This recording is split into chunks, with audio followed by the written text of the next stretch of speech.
Pemirsa, upaya evakuasi kembali dilakukan di Hotel Roa Roa yang ambruk akibat gempa 7,4 skala Richter di Palu, Sulawesi Tengah. Sejumlah keluarga korban turut hadir untuk menyaksikan proses evakuasi dengan memendam harapan orang-orang yang mereka kasihi bisa diselamatkan.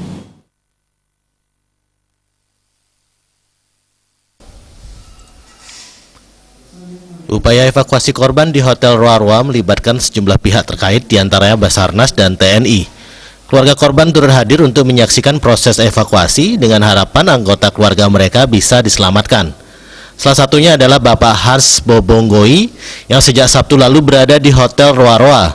Salah satu anak Bapak Hans, Lesni, usia 19 tahun, menjadi salah satu korban yang tertimbun reruntuhan Hotel Roa Roa. Anak kedua dari 4 bersaudara tersebut sejak 6 bulan lalu bekerja di bagian Food and Beverage Hotel Roa Roa. Ia sangat berharap anaknya bisa diselamatkan. Dulu bisa juga di perut ikan sampai 3 hari 3 malam juga dia juga mati.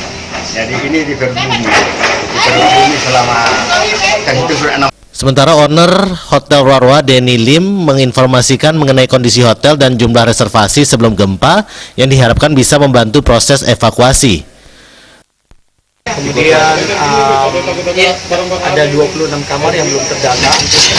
Setelah itu kami melakukan proses evakuasi. Mungkin hari ini sudah hari kelima atau ke-6.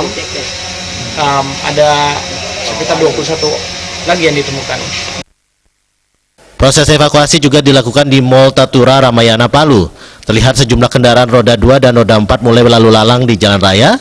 Selain itu beberapa personel kepolisian tampak berjaga-jaga di sejumlah titik.